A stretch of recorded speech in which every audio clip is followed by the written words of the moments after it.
This is Shannon from Avenger of Blood. You're watching Heavy Metal Television. What's going on, everyone? Welcome, episode 97 of Poppet's Corner. And I'm going somewhat locally today, venturing into the LA area, which I am all too well familiar with. I'd like to bring on the guys from Diabology. How you doing, gentlemen? Hey, we're doing great. What? Thank you so much for having us. Of course, man. I'd like to introduce, obviously, Mr. Jesse and Mr. Jack. How you doing, guys? Are we well on what is it, a Friday? As we're doing this episode, It is a Friday. We were Absolutely. very well on this Yeah, Friday. happy to be here. Absolutely.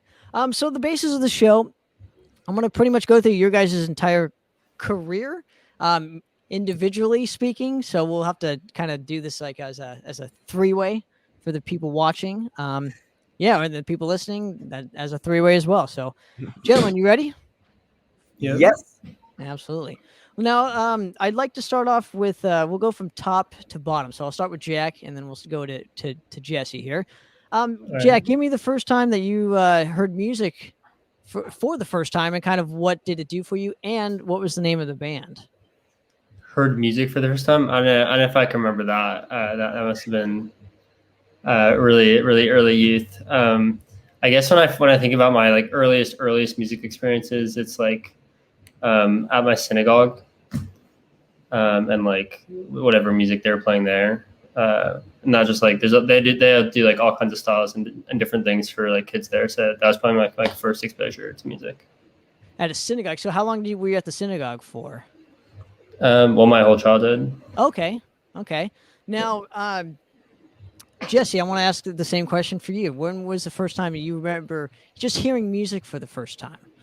Well, yeah. Again, I couldn't like pin down an exact moment or an exact song. But both of my parents are musicians. They were in bands before I was born.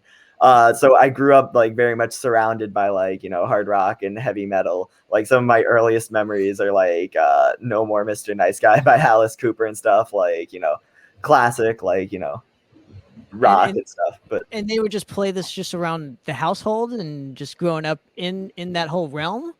Yeah, just in the house, in the car, wherever. Awesome.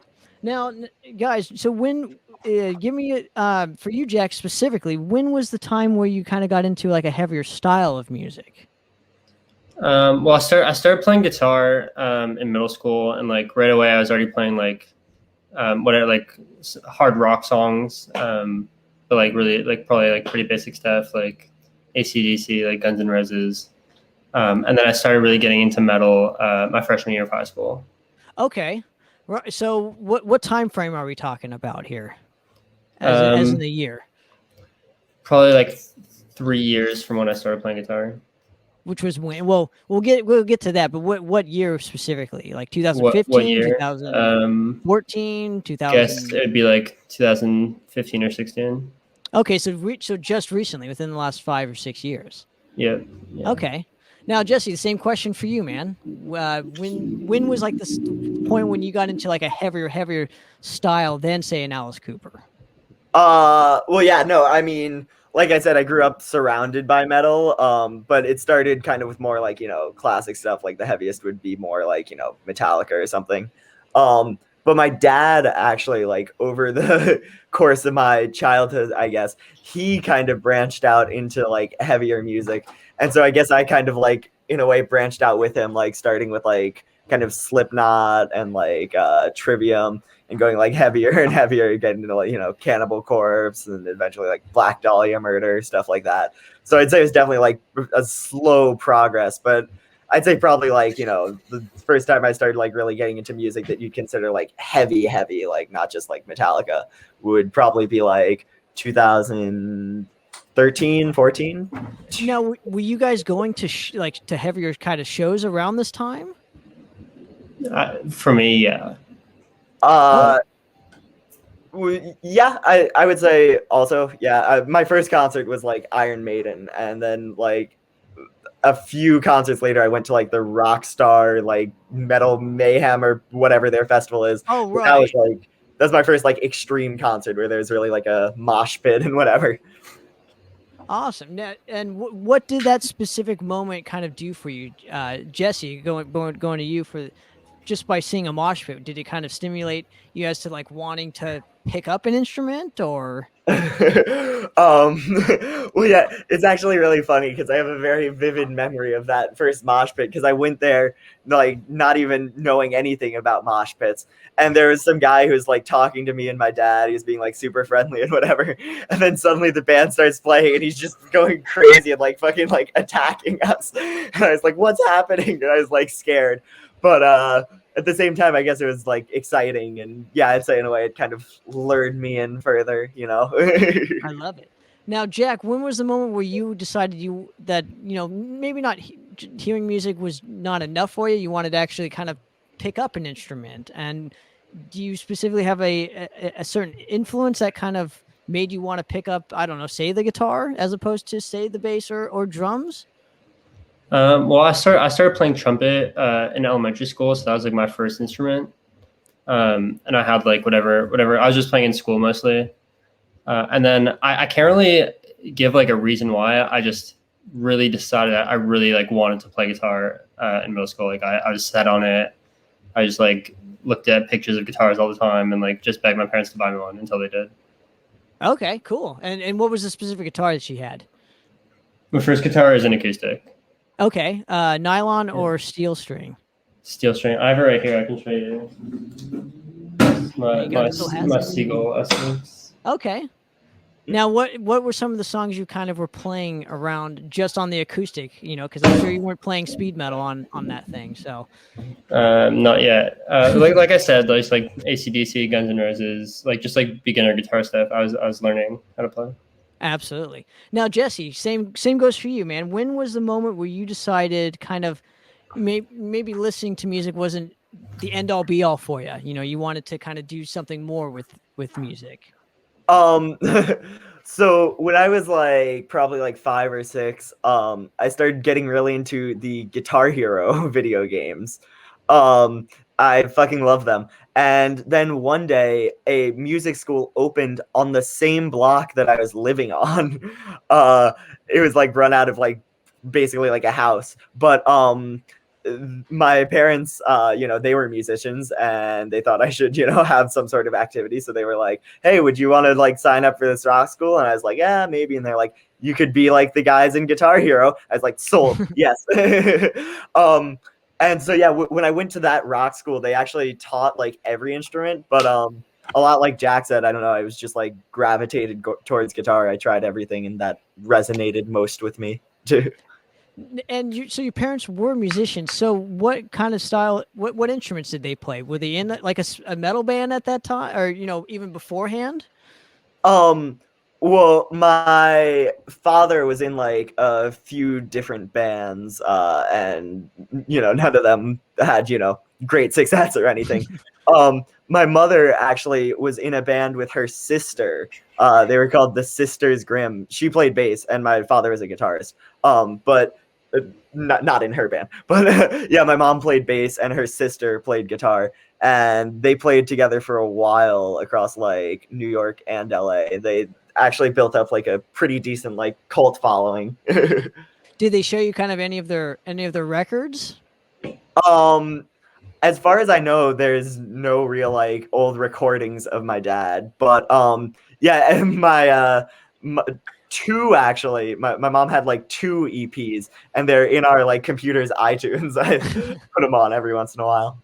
That's cool. So with how did you guys actually meet, if you don't mind me asking?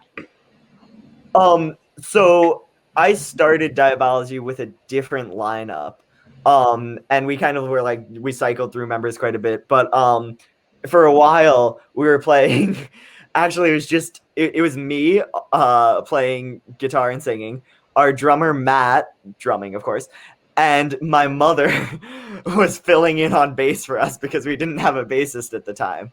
Um, but we went and we played a backyard show, and Jack was there at the backyard show. And actually, I had like kind of vaguely met him once before through like a mutual friend, but I saw him there, and I was like, "Hey, I know you. You look cool. You look like you play guitar. You want to play guitar with us?" And it just worked out. What made you guys click so well? Were you just naming bands and saying, "Oh, I know that band," or was it the T-shirt? Or Maybe Jack can answer this because we already had like our music. Like, what did draw you in? Yeah, I mean, you gotta like you approached me, you know, but Well, I don't know. I'd never played in a band before. I was definitely just like very allured by that idea, and I was listening to heavier and heavier stuff like right at that time. So it just like went together really well. okay, so just the heavier style of what Diabology was kind of playing, you kind of noticed it, and then said, "Oh, I kind of want to be a part of this." It sounds like, from my understanding. Correct me if I'm wrong here. Now, getting your guys's obviously when did mom have to kind of go? When did when did she kind of step aside with in the bass department? Well, she was always like just a fill. It was always we were looking for a bassist the whole time. Bassists, like actual like talented bassists who can play metal and want to play metal and are dedicated, very hard to find. So and that show up to rehearsal. Yes, that too. But yeah, that went on for like maybe a year. And again, like the whole time we were looking for someone. But we finally found Joseph, who's our current bassist, and he is great. So shout out to Joe too. It kind of boggles my mind, and maybe you guys can answer this too, because we're in Southern California. It still boggles my mind that we have so many musicians, but we don't have a lot of good musicians. As I'll call it. I'll be nice about it. Yeah.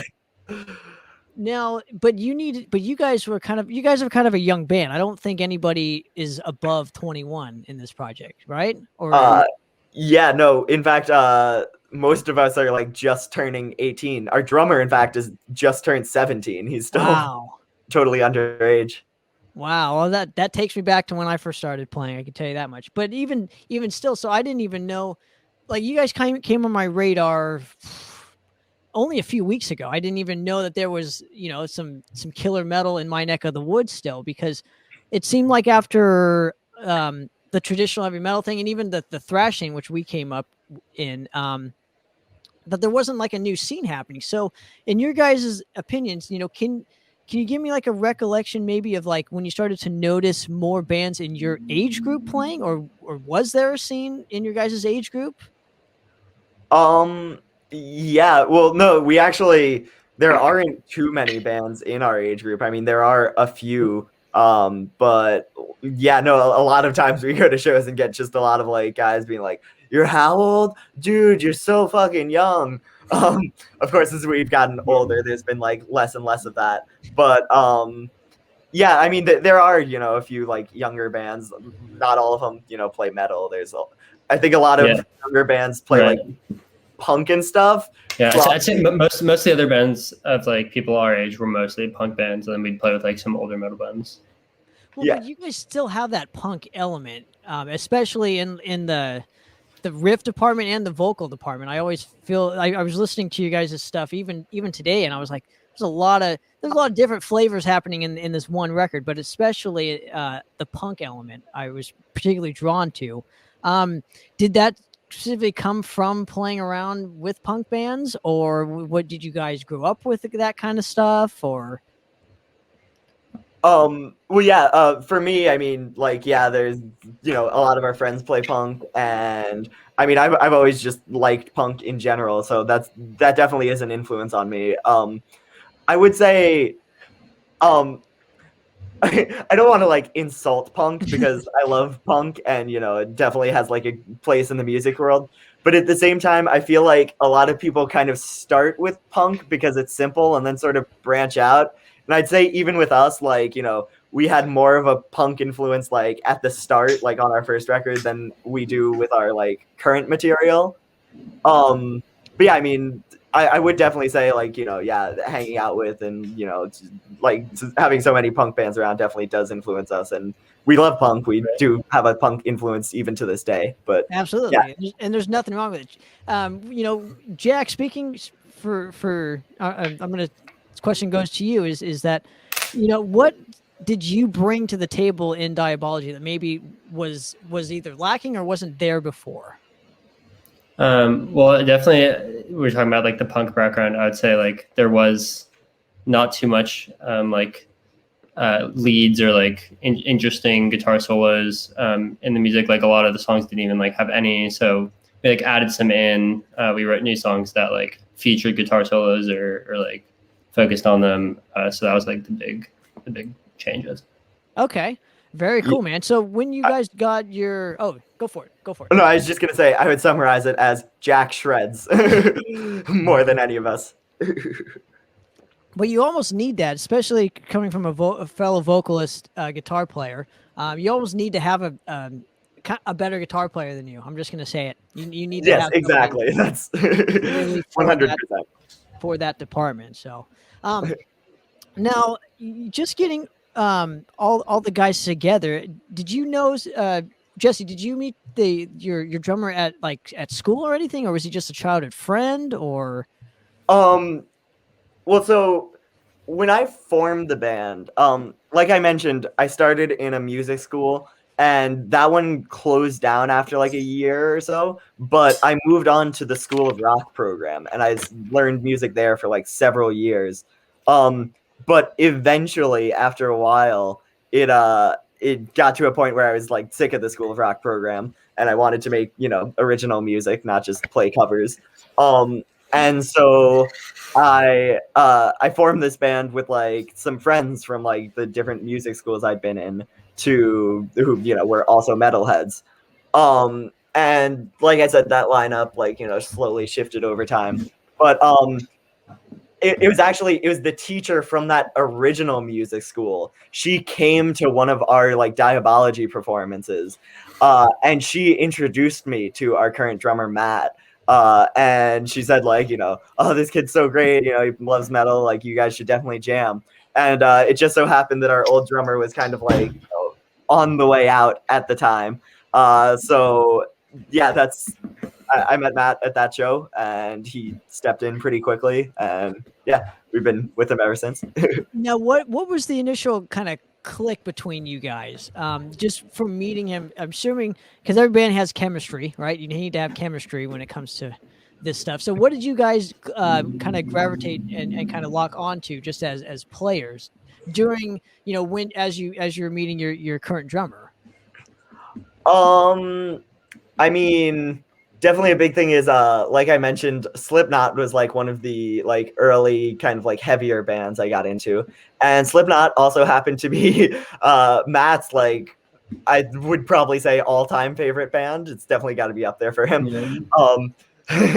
So I remember that first time we jammed, we did like Master of Puppets, and then like I think like Pulse of the Maggots and maybe like Psychosocial or something. But yeah, I mean, I'd say with Matt and really with everyone in the band, it was kind of just bonding over similar music tastes, just liking Absolutely. the same stuff.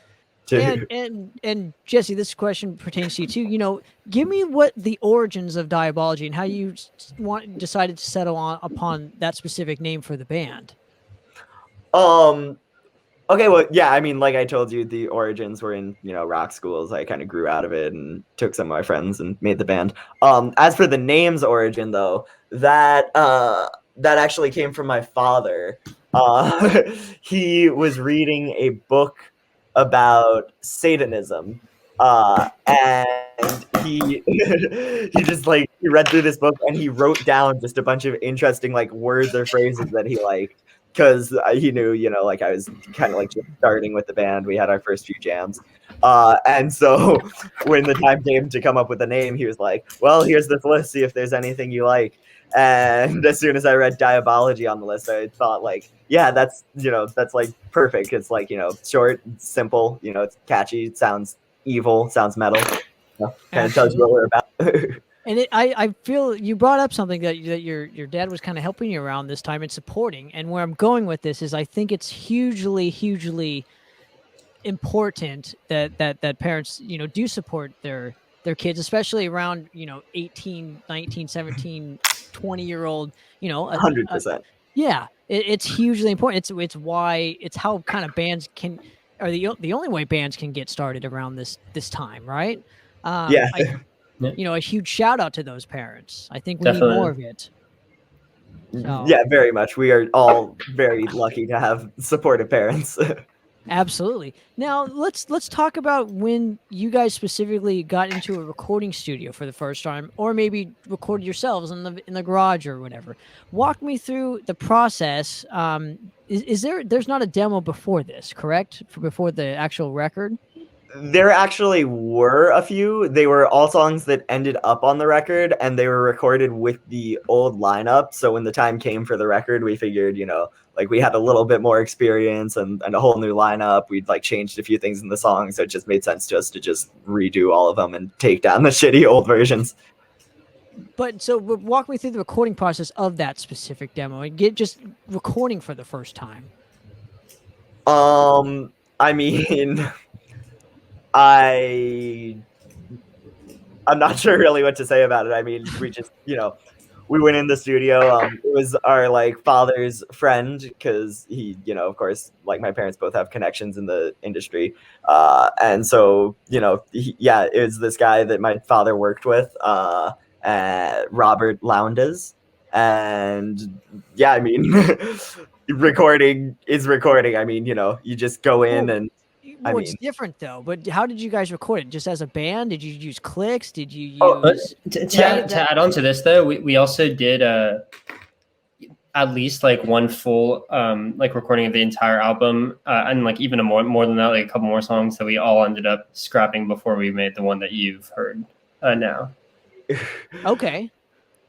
Right. Yeah. So yeah, that was after the initial demos, but yeah, Right. we went to the studio to make the album, and then we kind of ended up doing demos for the whole album because we did it, and yeah, there were a few things actually. Now that he brings it up, that we were kind of unprepared for with an album because those first few demos went pretty smoothly because it was just like a couple of songs at a time.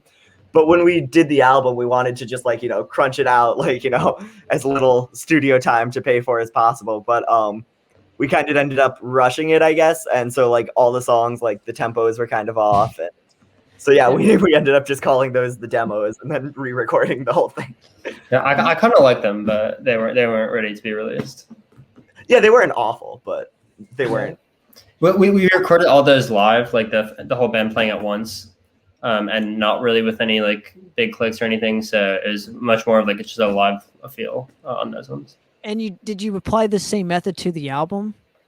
When we redid the album, we did it much differently, and we really made because we had done the first one and it was good, but we could tell it wasn't like professional quality yet. So we got all the clicks, we got the tempos exact, and we made it how we wanted to.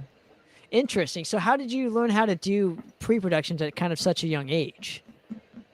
Well, like I said, I mean, like Jack said.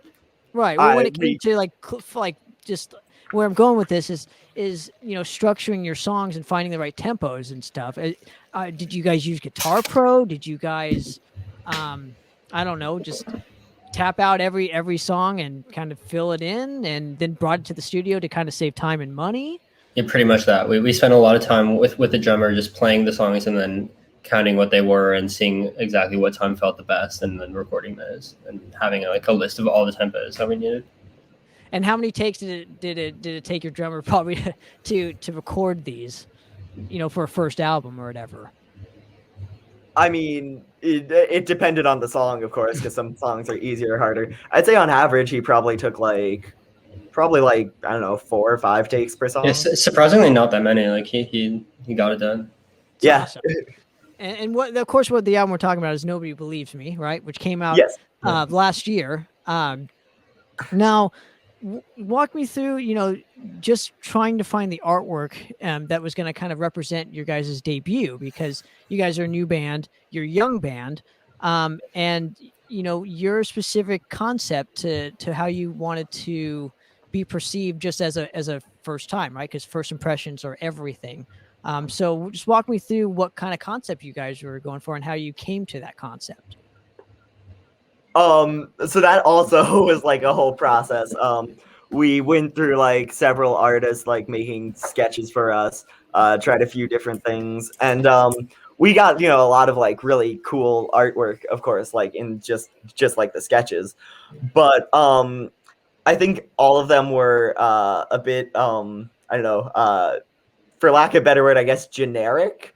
I mean, not, they were cool. I don't want to insult any of the artists, but none of them we felt were really like, magnetizing. Like you see this album cover and you're like, I want to listen to this.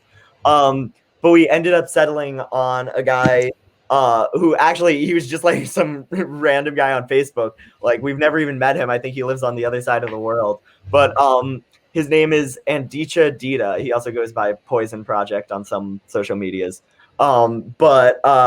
Yeah, we saw his stuff and we thought it was really cool. It was like dark, but also, like, I don't know, colorful, I guess. It was like evil, but it popped. And so we started talking with him, and we started giving him a few like concepts. And yeah, he made a sketch for us, and I think right away we kind of knew like that's the one, Interesting. I don't know if Jack has anything to add. Go for it. Yeah, we also worked with him for another release we did recently. So he's given us some excellent artwork. Okay, so are you guys going to use him like kind of going forward? Like he's like your, I don't know, your Derek Riggs or whatever, or is it like?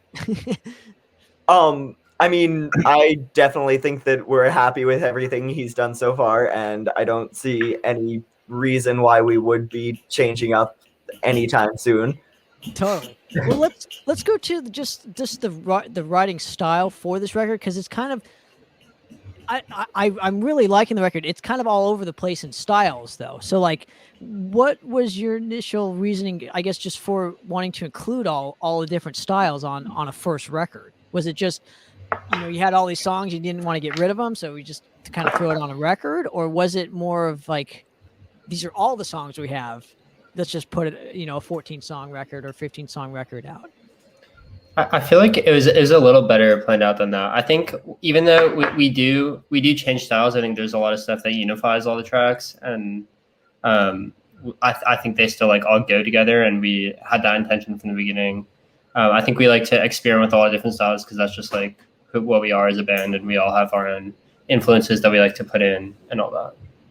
Now, what is going to be, for album 2, because you're gonna reach a point where you're going to want a more conceptualized kind of solidified unit when it comes to a certain style.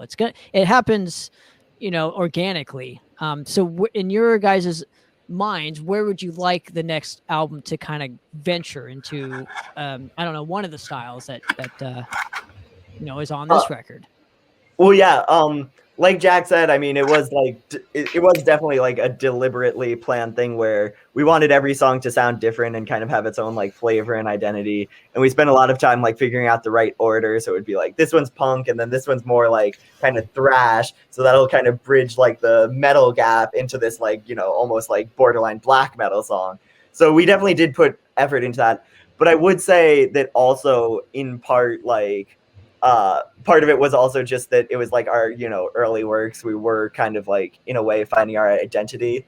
And I would say, because we already have the second album like written, basically. We have like half of a third album at this point. But I would say that we're definitely probably a little bit further from like the punk influences, and probably like a little more solid on like the like thrashy sort of element, but at the same time we are still like blending styles. We do want to like bring different elements of stuff into everything to make something unique, because if you just like stick with one genre, you end up running out of ideas really fast. I'm just saying that there's going to be one genre that's going to be like kind of like the focal point. It happens for every band, so I was just curious what that focal point would be for you guys, and it seems like the thrashing was is going to be I think in a lot of ways we pivot off thrash, and we like put different touches on it. Okay, very cool, man. I'm looking forward to hearing all this stuff. It's gonna be awesome. Now, from your guys' rehearsals, and especially coming out of the pandemic here, how has it affected you in terms of just getting together to rehearse, to write, to has it made any sort of impact? Oh yeah. Yeah, no, it has been really hard. Like I said, we have basically like an album and a half written, but the thing is, like, yeah, between quarantine and stuff, we keep like, every time like the cases start to go down, we'll kind of, start gathering, and of course, we're always safe no matter what. But then once it starts like spiking again, we kind of are more cautious and stay apart. So yeah, it's been rough. And yeah, we're just like waiting for all this to end to like be able to like really get together, tighten all the songs, and then like go into the studio for album 2. But yeah, no, it definitely has been hard. We've been doing our best to like adapt, of course, doing like Zoom interviews and stuff, and we've done a couple of like live stream concerts. In fact, we have another one coming up in June. It hasn't an exact date hasn't been set yet, but follow us if you are interested. But yeah, no, I mean it's been hard, and we haven't been able to get together as much as we usually would, but we have, done as much as we can to get together. Now I got to ask this too, because shows are coming back. I specifically know there's one happening in May or whatever for Stages, aka Malone's is what it's called, but it's a 21 and over venue. And so I'm just curious with you guys, there's not many all ages venues to play anymore. So the gigs that you guys are being offered or are playing, even before this, where are the venues for the all ages crowds? For especially for a band that's under 21. Well, the answer is most of the time they're not venues per se, honestly. I mean, there are of course still really cool venues. There's the Smell in Los Angeles. There's oh god, I'm blanking, but there are several cool like all age places. And there's also even places that are 21 plus. It varies from place to place, but like one of our last shows before is the Viper Room, and they like let us come in like just to play, but we couldn't hang out, but they still did let us play. Yeah. But yeah, it definitely is a challenge. But yeah, we've found a lot of like solace or whatever in like backyard shows and like random like just charity events and like parking lots and whatever. We just play anywhere we can, really. And right, go ahead. I would say just like a lot of like underground gatherings and events that wherever people do throw them, there's no age limits on those. So we'll play but trying to get people out to those, in your guys' age group, I mean, it's probably tough. I'm not going to lie, because but that affects the next kind of generation of metal bands and metal fans and whatnot, because they can't go to as many shows. They have to kind of stick to, say, a House of Blues, if there even is one anymore. So it's just really hard to. Do you think it's going to be tough for the next kind of generation of bands like your guys' selves that are, there's all ages venues are few and far between nowadays, right? Well, as opposed to say 10 years ago, they were, a little bit more prevalent out here. Well, yeah, I mean, like I said, it is a challenge. I don't know that it will necessarily get worse, though. I mean, if we're talking like next generation, like, I don't know. I mean, there is, of course, yeah, it is a problem and it's hard. But like I said, I mean, there are still venues that are all ages, even though they are few and far between. And there's still a bunch of underground shows, backyards and stuff. And that is definitely never going to go away. So, I mean, yeah, agree. it is a challenge, but they'll have it the same as we did, I think. I agree. But it's just tough trying to get your guys' friends there, who want to see you guys play is kind of where I was heading with it as well. But,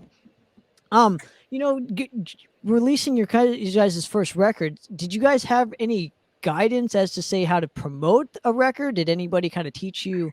Because it seems like you guys went through through PR to do this. Where was that guidance and where did it come from?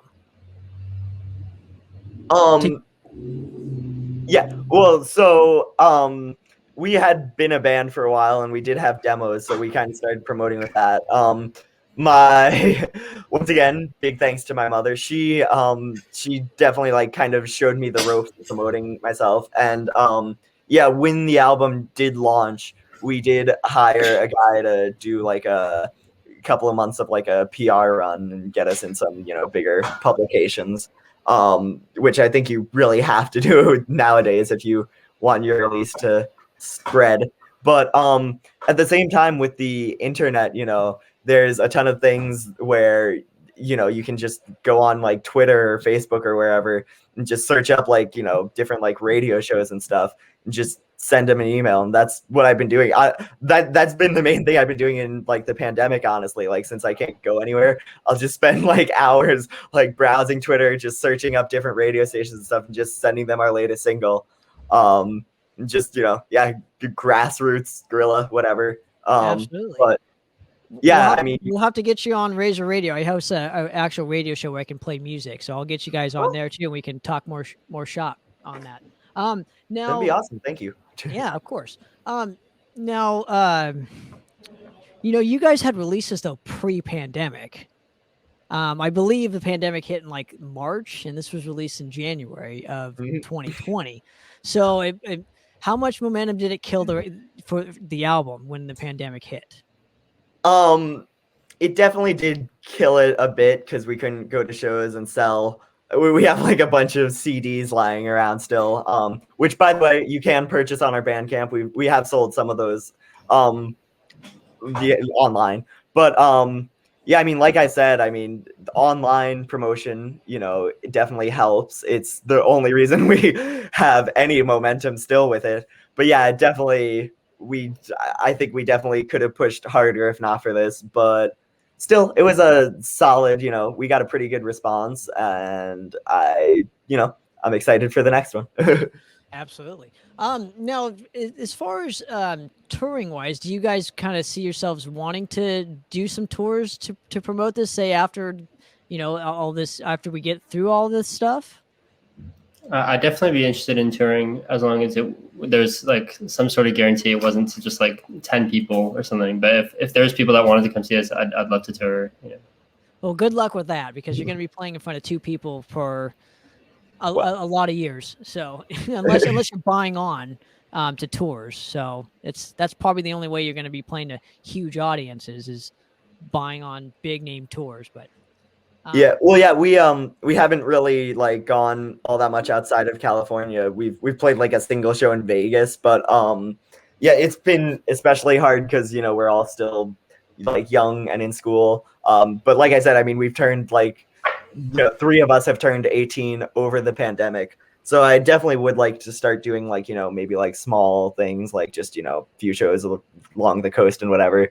And yeah, like both of you said, I would definitely, I would want some sort of plan, but also I am prepared to, be playing for not that many people, but, we bring stickers and flyers and throw them everywhere. And, hopefully we can at least build, even if you can only get like a few fans in like a new city, that's still a whole new city, and then they're showing their friends and so on. It's much like the virus; it spreads. Absolutely, but you got to play like you're playing in front of thousands of people. Oh yeah, even if it's only 2 people. So I just if you're gonna limit yourselves to only taking big shows, you're not gonna be playing a lot of shows. I can just guarantee you that now. Now, when it comes to say, for the new record, what did you learn on this one that you're going to apply to the new one in terms of promotion, in terms of recording, in terms of, I don't know, wanting to level up in the artwork department? What did you learn from the Nobody Believes Me record? One thing that I'd say that I think we like kind of dropped the ball a little bit on was we sort of rushed the release a little bit, and we didn't. There's a lot of stuff that goes like in the time between the recording and the release. Stuff like playlisting and just like associated stuff, and there's like some pre-promotion that we just like sort of just like completely skipped on. I'd say we're gonna like definitely look at that more closely for future releases. Yeah, no, I'd agree. There were definitely a few things we didn't know about, like he mentioned, like playlisting. Like you can submit your songs, like I think it's like 2 weeks early to Spotify, and they'll put it on playlist. We didn't know that, so we just like uploaded it when it was ready, and then it was like, oh well, that was missed out. But I'd say in general, it's not so much like like what we missed out on. It's just like having more like connections now. Like you mentioned the artwork, like we found an artist we're happy with now, so we know we can go straight to him.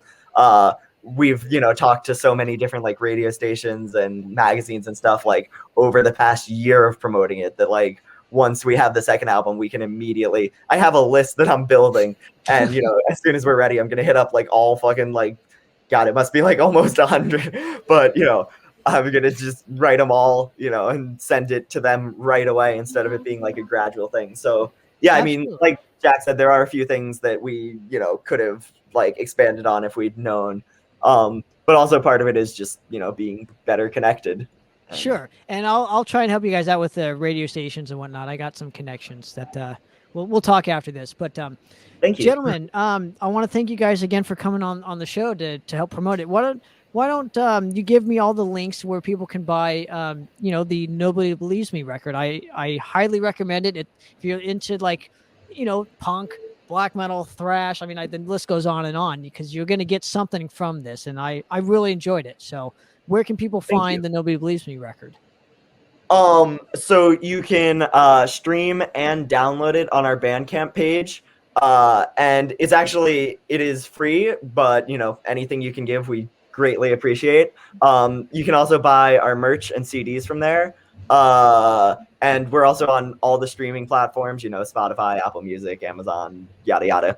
Our social medias are it's Diabology Band on everything except Twitter, which is Diabology 8. Someone stole Diabology Band from us over there. But yeah, just search up Diabology Band. We should be like the top results on Instagram, Facebook, all that. And also, beyond the album, we pretty recently released a new like single that we recorded in my living room that is exclusive to Bandcamp. So that, incentive, go there, please. We get the most money off of that. But yeah, am I missing any links, Jack? I think that's it. Okay. Cool. Yeah, and lastly, what I'll say, I think Bandcamp is the best thing for bands. Speaking from a band guy, so definitely go check these guys out, gentlemen. Thanks so much for coming on the show, man. It really means a lot. Hopefully, we can have you on back soon to talk more shit. So it is what it is. Yeah, thank you so much for having us. Yeah, blast. Of course, man. Of course, we'll talk after and do what we do. But another episode of Popper's Corner, guys. I'm out of here.